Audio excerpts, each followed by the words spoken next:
क्या आपका बच्चा इंग्लिश समझता है लेकिन बोल नहीं पा रहा हो, या फिर बोलने में शर्म आता हो, या फिर रुक रुक के बोलता हो, या फिर ऐसे भी हो, या फिर आपका बच्चा बहुत ही छोटा हो और आप एक प्रारंभ करना चाहते हैं उनको इंग्लिश बोलने सिखाने की। अगर ऐसा है तो ये वीडियो आपके लिए है, क्योंकि आज मैं आपको बताने वाला हूं कि कैसे आपका बच्चा 30 दिनों में बेसिक इंग्लिश बोलना शुरू कर सके। उसके लिए आपको कभी भी कोई कोर्स ज्वाइन करवाने की जरूरत नहीं है। आपको बच्चों को बिल्कुल प्रेशर देने की जरूरत नहीं है। आप बहुत नेचुरल तरीके से उनको सिखा सकते हैं कैसे इंग्लिश बोलना है। और जो बच्चे बिल्कुल उम्र में छोटे होते हैं, वो बच्चे कभी लैंग्वेज सीखने की कोशिश नहीं करते हैं। वो हमेशा उस एनवायरनमेंट को कॉपी करते हैं। इस वीडियो में आप सीखेंगे स्टेप बाय स्टेप तरीका, daily routine plan, fun activities, वो इंपॉर्टेंट बात है जिसका आपको हमेशा टेक केयर करना है। और आपसे रिक्वेस्ट है कि वीडियो को पूरा एंड तक देखने की कोशिश करें, क्योंकि ये जो पैटर्न है, ये पैटर्न आपको फॉलो करना है। और मैं डेफिनेटली कहता हूं, इससे आपके बच्चे को इंग्लिश सिखाने में आपको काफी हेल्पफुल हो सकता है। इसमें एक रियल प्रॉब्लम है, पहले हम उसको समझते हैं।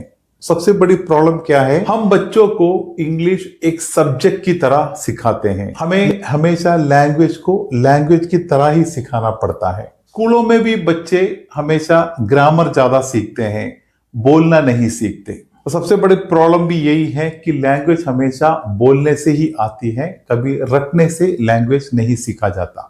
तो जब भी आप आपके बच्चे को इंग्लिश बोलना सिखाने की प्रयास शुरू करते हैं, चाहे आपका बच्चा कोई भी एज का हो, शायद थोड़े बहुत उनको इंग्लिश आती हो, अगर बिल्कुल बेसिक इंग्लिश आती नहीं हो, या आप बिल्कुल एक नई शुरुआत करते हैं उनको सिखाने में, तो आपको कुछ स्टेप्स को बिल्कुल फॉलो करना है। इसके लिए सबसे पहला स्टेप है कि आपको एक इंग्लिश एनवायरनमेंट आपके घर में क्रिएट करना है।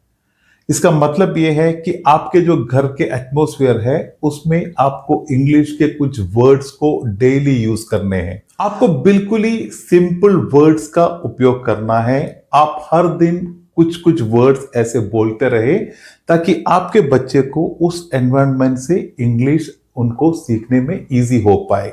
बहुत ही सिंपल वर्ड्स का उपयोग करना है आपको, जैसे कि पानी, आप उसको वाटर, आप इस तरह रिपीट करें, पानी, आप कहे वाटर। बैठो, सिट। ड्रिंक, पियो। राइट, लिखो। इस तरह बिल्कुल जो हल्के सिंपल इंग्लिश के वर्ड्स होते हैं, ए वर्ड्स के साथ आप उनको अप्रोच कीजिए। जैसे कि बच्चों को काफी हिंदी वर्ड्स तो पता ही होगा, जो भी मदर टंग में वो बात करते हैं, उस मदर टंग के काफी वर्ड्स तो बच्चों को पहले आती है। तो आप उनसे उस वर्ड को पिक करके उसके इंग्लिश वर्ड्स को इस तरह उनके साथ बोलने की कोशिश करें। आप डेली 10 से 15 इस तरह के सिंपल वर्ड्स, लेकिन हर दिन नए नए वर्ड्स आपको बोलना है।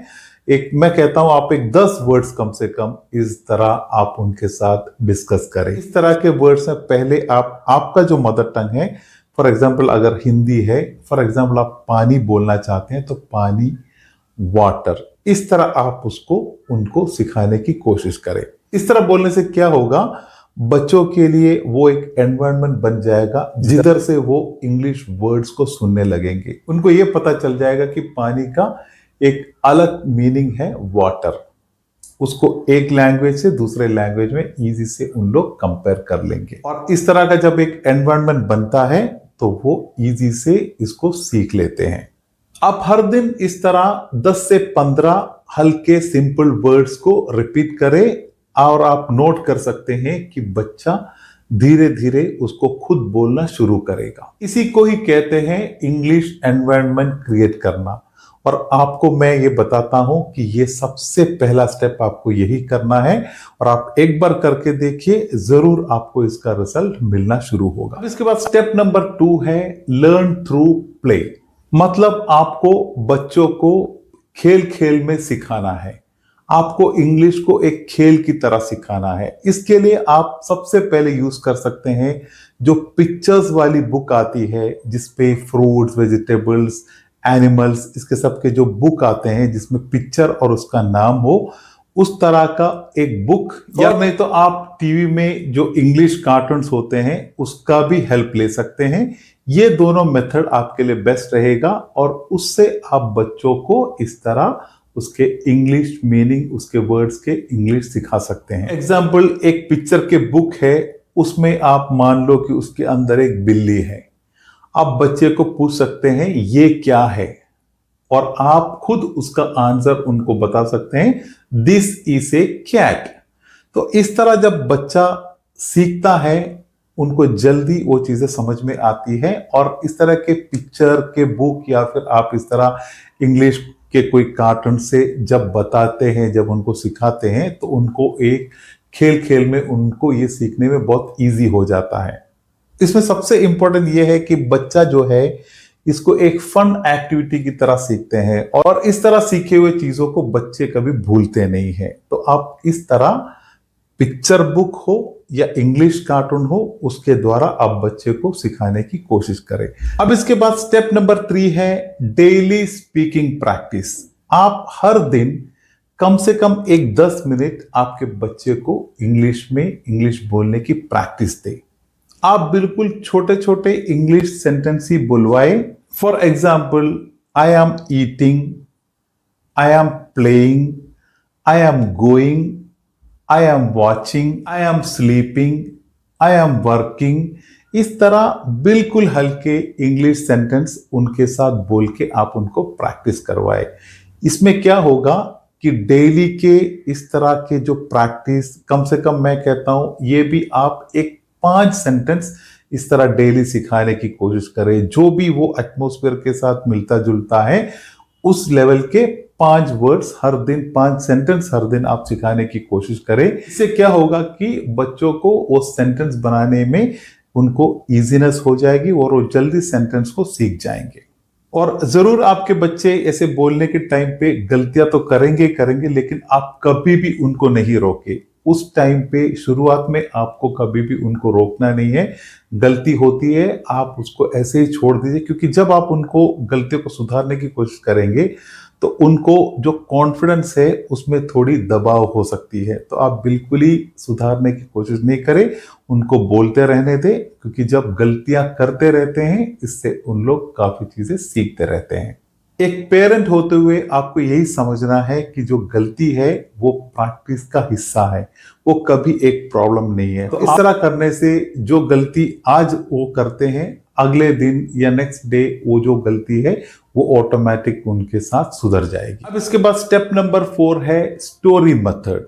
स्टोरीज हमेशा बहुत पावरफुल होते हैं, खासकर जब आप बच्चों को जब स्टोरीज उनके साथ डिस्कस करते हैं, उनको स्टोरीज पढ़ाते हैं, तो उनको काफी अच्छा लगता है। उनको इसके साथ जल्दी वो अपने आप को मिला लेते हैं। आपको स्टोरी मेथड भी इंग्लिश सिखाने में यूज कर सकते हैं। आप उनके साथ बैठ के छोटे छोटे इंग्लिश की स्टोरीज पढ़े और उनसे वो स्टोरीज के लाइन जो है रिपीट कराए, और साथ ही साथ आप उनको एक्टिंग करके, एक्टिंग के साथ उसको बुलवाने की कोशिश करें। जब आप इस तरह करते हैं तो उनमें बोलने की और सीखने की कॉन्फिडेंस बढ़ जाती है। तो स्टोरी मेथड एक पावरफुल मेथड है जिससे उनको इंग्लिश सीखने की कॉन्फिडेंस में ज्यादा अच्छा फर्क दिख सकता है। अब इसके बाद स्टेप नंबर 5 है डेली रूटीन फॉर्मूला। आपको एक डेली रूटीन फॉर्मूला जरूर फॉलो करना है। आपको क्या करना है, हर दिन एक 10 मिनट आप उनको इंग्लिश के जो भी वर्ड्स है, जो भी सेंटेंस है इस तरह के,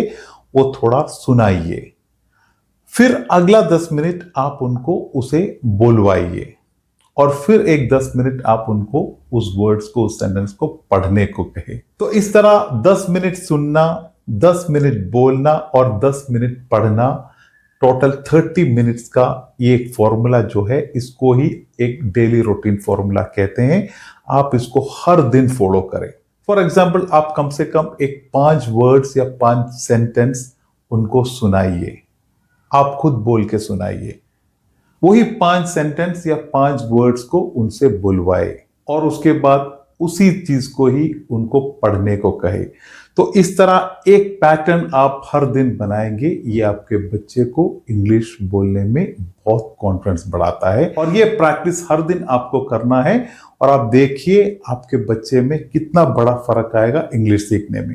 लैंग्वेज हमेशा एक स्किल होता है। जब आप उस लैंग्वेज को सुनेंगे, उसको जब बोलेंगे, उसको जब पढ़ेंगे, इससे आप उस लैंग्वेज को बहुत इजी से अब्सॉर्ब कर सकते हैं।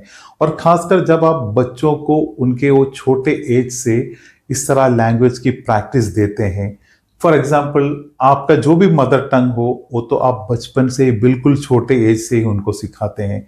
तो जब उनका वो एक टाइम के बाद, जब उनकी स्कूल की टाइम शुरू होने के टाइम पे आप उनको इस तरह के इंग्लिश प्रैक्टिस भी देना शुरू करें, तो बहुत ही छोटे एज से वो इंग्लिश को जल्दी अट्रैक्ट कर लेंगे। और वो टाइम से जब उनका प्रैक्टिस शुरू होता है तो उनको इंग्लिश बहुत इजी हो जाता है, उनको बोलना इजी होता है, समझना इजी होता है, सीखना इजी होता है।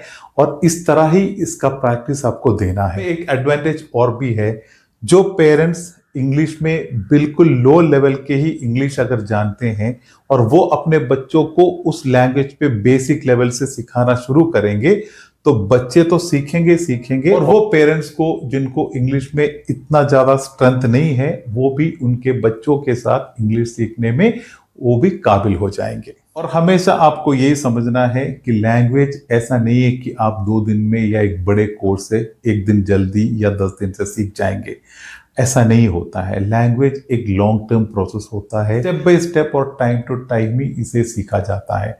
तो आप भी इस तरह एक अच्छा प्रैक्टिस आज से शुरू करें और आप जब इस तरह के एफर्ट लेंगे, ये स्टेप्स को क्लियरली आप फॉलो करें। ये बहुत सिंपल और सरल स्टेप है, बहुत इजी से, उनको बिल्कुल भी प्रेशर ना देते हुए, बहुत ही फन लेवल पे, बहुत ही एक अच्छे एनवायरनमेंट में आप भी आपके बच्चों को इंग्लिश सिखा पाएंगे। ये स्टेप को आप हर दिन फॉलो कीजिए। आपके लिए भी एक मैक्सिमम आधा घंटा ही आपको भी स्पेंड करना है और ये आधे घंटे में आपके बच्चों को बहुत अच्छा डेवलपमेंट लैंग्वेज बेस पे मिल सकता है। इस तरह जब आप एक डेली रूटीन बनाते हैं और हर दिन एक 30 मिनट उनके लिए आप देते हैं, तो मैं श्योर हूं कि 1 से 2 महीने के टाइम गैप में आपका बच्चा इंग्लिश बोलने में काफी कॉन्फिडेंट हो जाएगा और वो काफी वर्ड्स को और काफी सेंटेंस को इसके द्वारा सीख लेंगे और एक अच्छी बेसमेंट इंग्लिश लैंग्वेज में बिल्डअप होने में ये उनको काफी हेल्प करेगा। तो यही था हमारा आज का वीडियो का टॉपिक। अगर वीडियो आपको अच्छी लगी हो तो जरूर एक लाइक कर दे। तो मिलते हैं एक नए इंग्लिश टॉपिक के साथ, तब तक के लिए इंग्लिश सीखते रहे और सिखाते रहे।